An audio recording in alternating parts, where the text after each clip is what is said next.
Graças e louvores se deem a todo momento ao Santíssimo e Diviníssimo Sacramento. Jesus manso e humilde de coração, fazei o nosso coração semelhante ao vosso. Olá, caríssimos irmãos e irmãs, estou passando para tardiamente desejar a todos uma santa Páscoa, feliz Páscoa. Estamos em tempo de Páscoa, 50 dias de prolongamento, de aleluia, de louvor e por aí vai. Ok?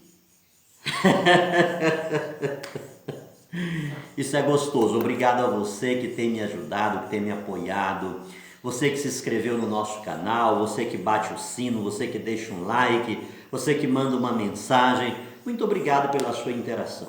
Você sabe, preciso da sua ajuda, preciso do seu apoio. De todas as formas. Uma hora dessa vou mostrar alguns produtos de evangelização que eu tenho, certo? Tenho um estudo sobre o Papa, e ele está em CD, então você pode adquirir esse material e com certeza vai nos ajudar.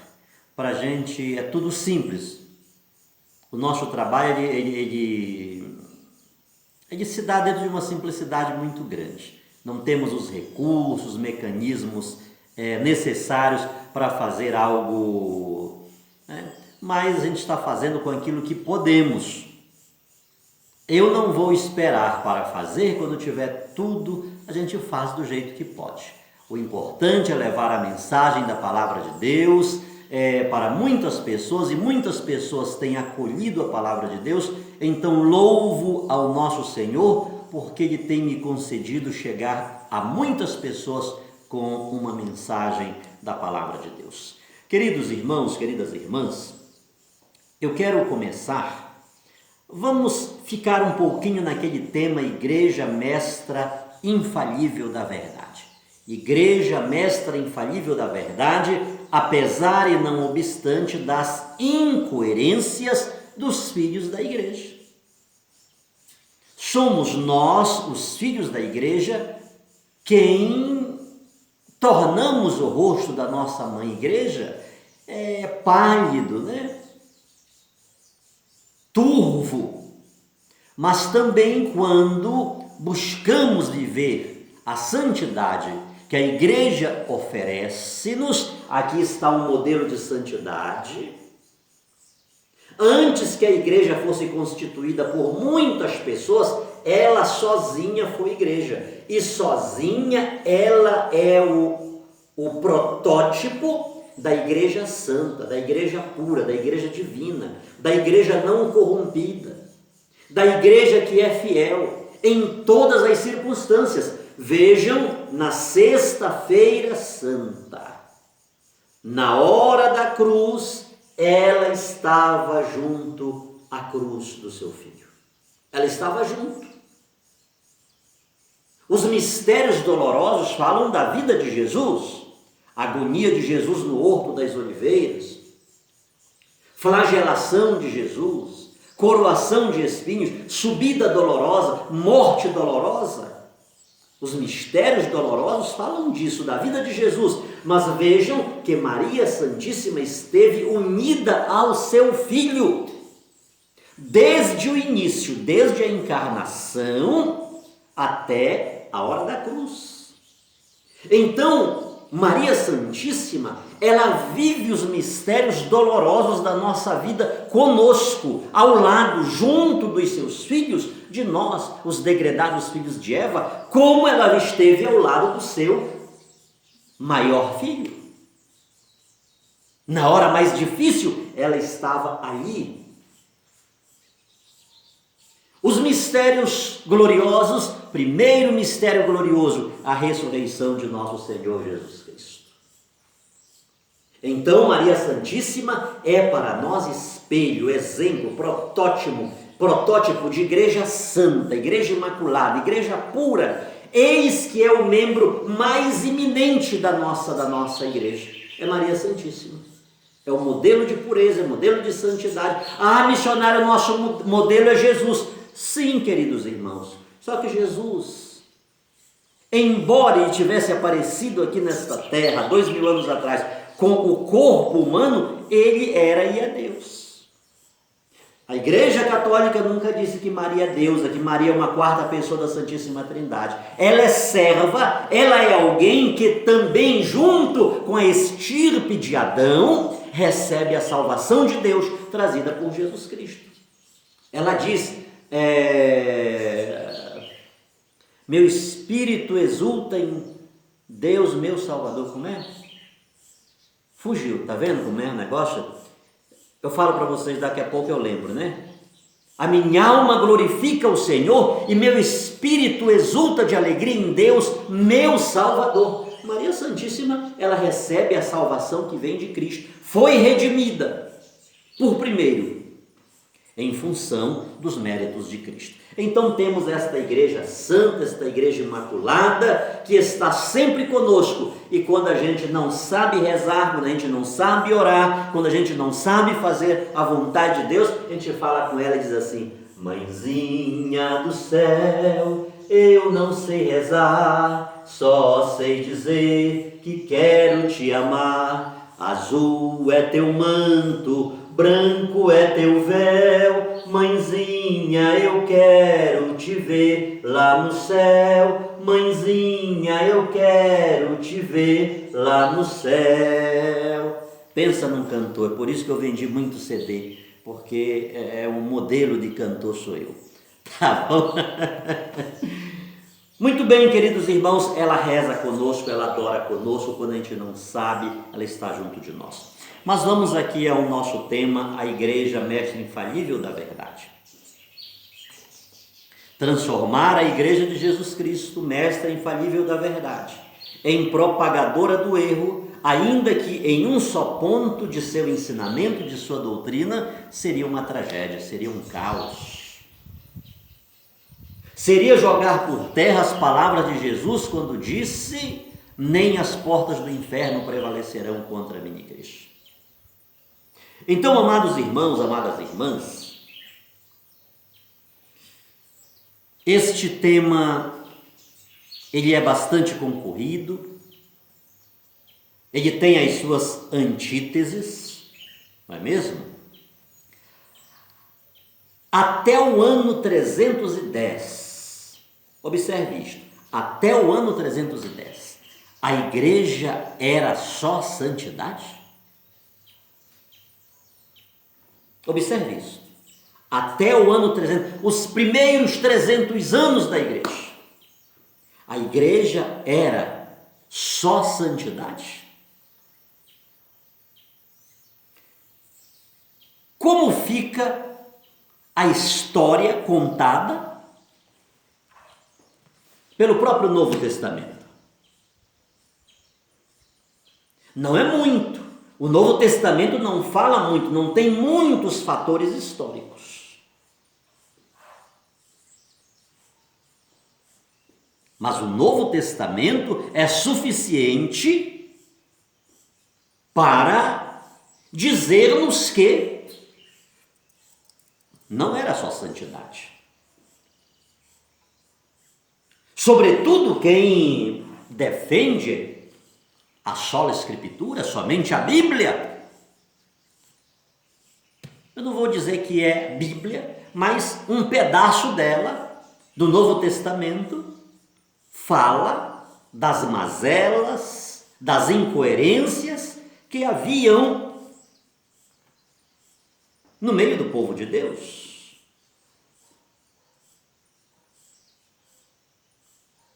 Igreja e Estado, Igreja e Estado, Igreja e Constantino, Igreja e Império, é um capítulo a ser estudado dentro do seu real contexto.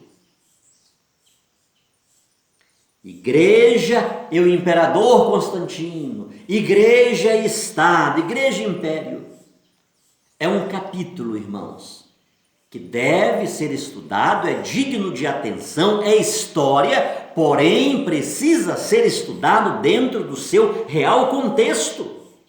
A igreja perdeu a sua pureza, a igreja desintegrou-se, A igreja deixou de ser santa com o imperador Constantino?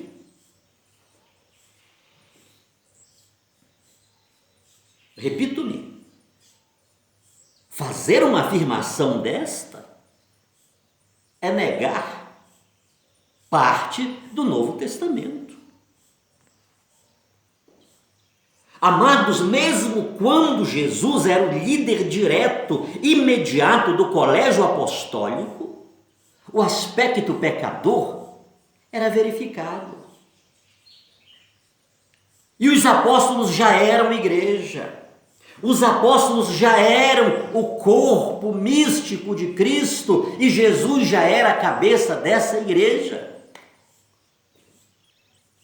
Então, o aspecto pecador da igreja não vai aparecer apenas no ano 300, em 310. Não, irmãos. Nada disso.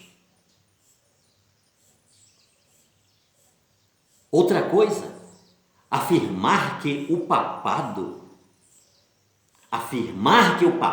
começou em 313 com o Edito de Milão, do imperador Constantino, isso é uma falácia.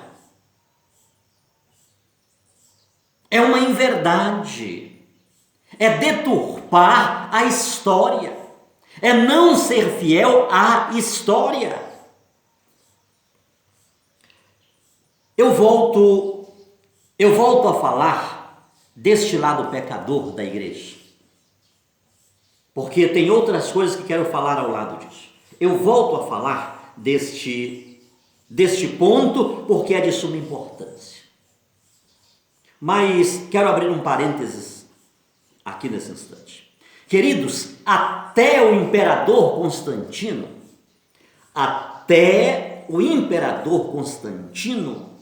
mais ou menos 30 papas estiveram no episcopado de Roma. Até surgir o grande general Constantino, que tornou-se imperador, cerca de 30 papas estiveram no episcopado de Roma. E Roma, porque lá estavam os túmulos de Pedro e Paulo, grandes colunas da fé, grandes apóstolos de Jesus Cristo. A igreja de Roma falava, o bispo de Roma falava, e a sua voz era obedecida. Esta realidade foi verificada desde muito cedo. Desde 67, quando Pedro foi crucificado na colina do Vaticano, em Roma, aquele embrião cristão da igreja de Roma, dos cristãos de Roma, ele era evidente, ele era atuante.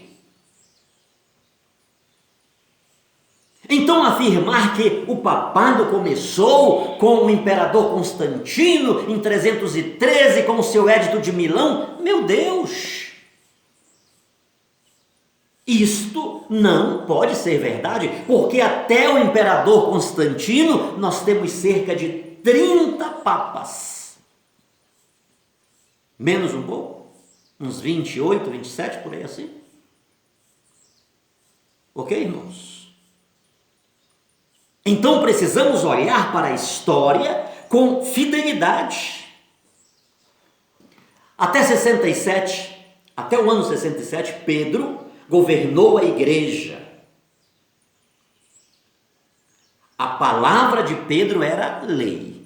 Irmãos, até aquela época,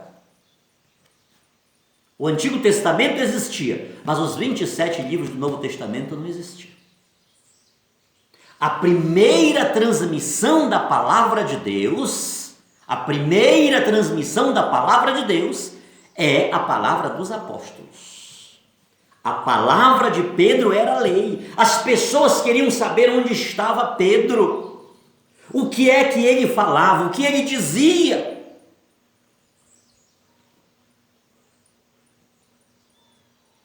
Embora os evangelhos, os relatos dos 4 evangelhos não tivessem escritos, todavia aquela palavra de Jesus falada para os seus discípulos e para a multidão era transmitida oralmente pela boca dos apóstolos, as testemunhas oculares da palavra do próprio Cristo. Eles viveram com a palavra, comeram com a palavra, beberam com a palavra, foram socorridos com a palavra.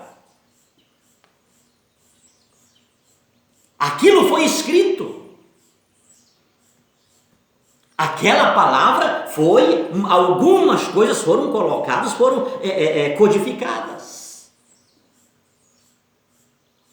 Então, quem esteve com Jesus, direto com ele, determinadas palavras dirigidas especificamente a Pedro. A palavra de Pedro era a palavra de Deus. Então Pedro governou a igreja até o ano de 67. Pedro consagrou Clemente.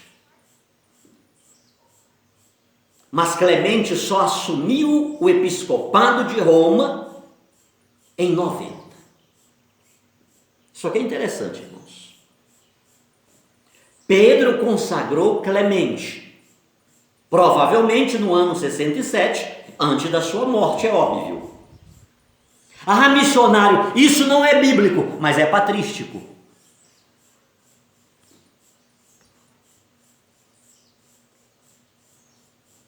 Por que você aceita que Paulo morreu fora dos muros da cidade de Roma, nas margens do rio Tibre? Foi decapitado. É a Bíblia que lhe diz isso? A morte dos apóstolos todos, é a Bíblia que fala? Por que você estuda história da igreja se não está na Bíblia, diretamente na Bíblia? Se só é verdade de fé aquilo que está na Bíblia, os dados históricos que você estuda são todos mentirosos. Não tem valor algum porque não estão na Bíblia. Então, muitas informações que temos não são bíblicas, mas faz parte da patrística. Já falei, a Bíblia é um livro sagrado, a Escritura sagrada, as Sagradas Escrituras estão aqui. Mas a Bíblia não é a única fonte da revelação. Uma hora eu falo por que surgiu isto aqui. Somente a Bíblia. Somente a Bíblia. Pedro consagrou Clemente, mas Clemente só vai assumir o episcopado de Roma no ano 90. No ano 90. Por quê? Porque Clemente deixou a igreja sem líder durante 23 anos, num período sangrento, num período de dor, num período de tragédia. Se Pedro esteve direto com Jesus, ele consagrou Clemente para ser o seu substituto, assim que ele partisse, assim que morresse, assim que a sua história terrena acabasse. Como é que aqui o Clemente não vai assumir, não vai obedecer à voz de Pedro? Como que ele vai deixar a igreja vacante durante 23 anos, num período que mais que nunca, alguém que foi testemunho de uma testemunha direta de Jesus precisava se fazer presente. Antes deste porquê Clemente não assumiu, e para alguém não dizer que Constantino foi o primeiro imperador, vejamos rapidamente a relação da igreja com o império. Vejamos rapidamente a relação da igreja com o império.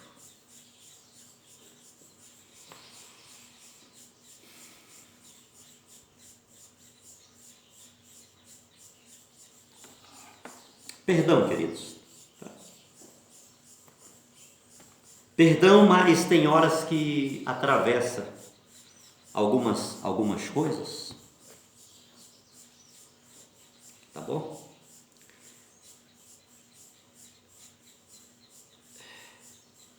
Já me foi dito para eu não fazer isso, não falar com ironia. Desculpe-me, perdão.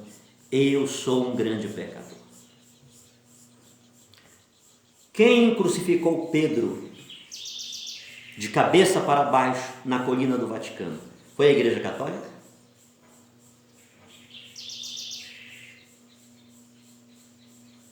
A iluminação pública que era feita em Roma,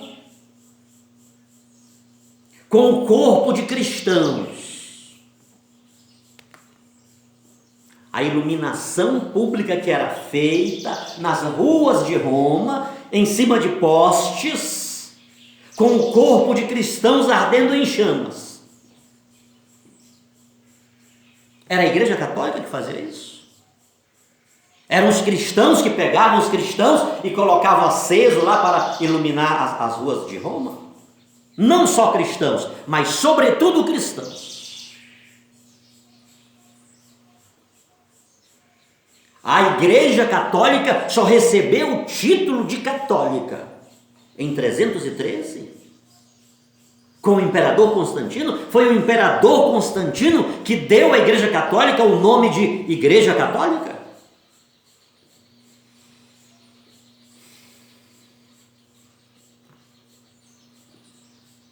Os apóstolos todos foram os próprios cristãos que mataram os apóstolos. Inácio de Antioquia foi trazido da Síria para Roma para ser triturado pelas feras. Vamos falar mais tarde sobre esses baluartes. É patrística. Muitos dados que temos não são bíblicos, mas é patrístico.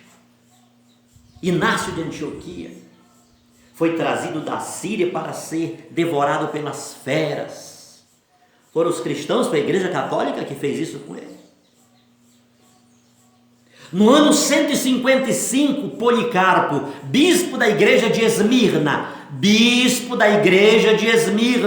no ano 155, ele tinha 86 anos.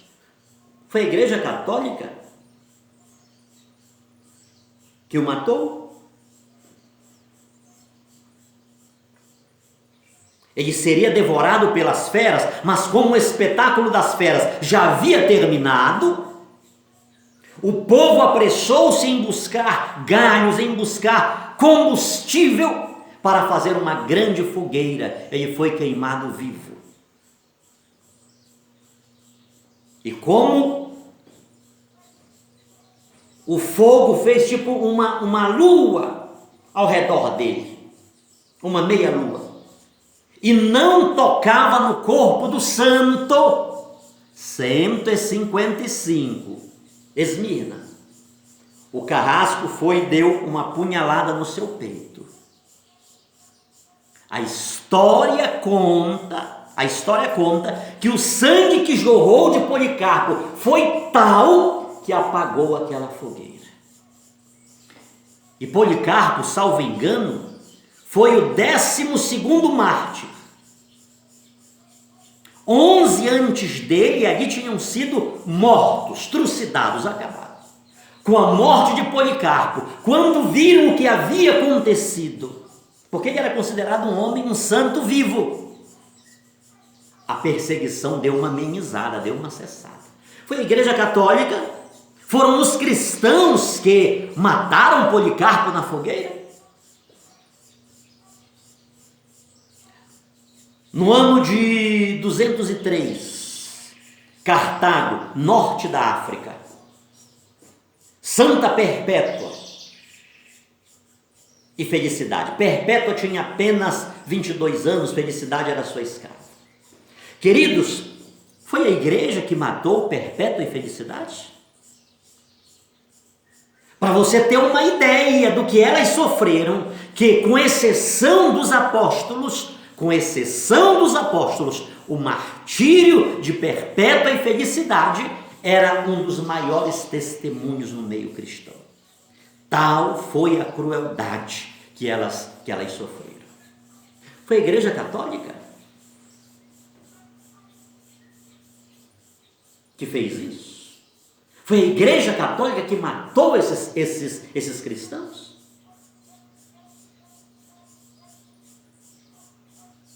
Nessa época não existia Papa ainda, foi o Império Romano que constituiu os papas. Queridos irmãos, queridas irmãs, o vídeo está longo.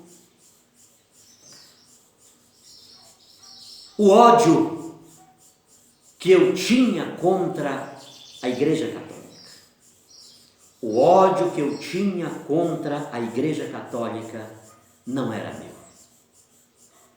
O ódio que eu tinha contra a Igreja Católica vinha de uma fonte. E essa fonte era o próprio inferno. Quando eu entrava nas casas e em público, com a minha Bíblia na mão, e convencia as pessoas a aceitar Jesus, não era, queridos, por amor às almas, mas era por ódio à Igreja Católica. Hoje eu entendo isso, queridos. Hoje eu entendo isso. Era ódio pela Igreja Católica. Eu fazia parte, eu encaixava-me bem no grupo, não dos que eram odiados, mas no grupo daqueles que odiavam.